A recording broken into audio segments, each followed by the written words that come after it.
Need to share and collaborate on Apple Notes? Then it's pretty simple and a quick process. So without any further delay, let's jump right into the video. First thing first, head over to your application Notes. Head over to the specific note in which you want to share and collaborate.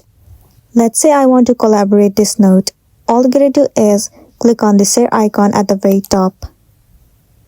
In the section of send copy, click on it. And then you have to choose collaborate. Now from the medium of social media, you have to choose the specific person that you want to collaborate with. For now, let me move into WhatsApp. It will land you on the space. Now type in the name of the person and then select it. Once selected, tap on share link. The collaboration link will be sent to that person. If that person accepts it, then the notes will be collaborated and shared to that person as well. So this is simply how you can share and collaborate your notes on iPhone. If this video helped you, give it a like and check out our next tutorial. Thank you.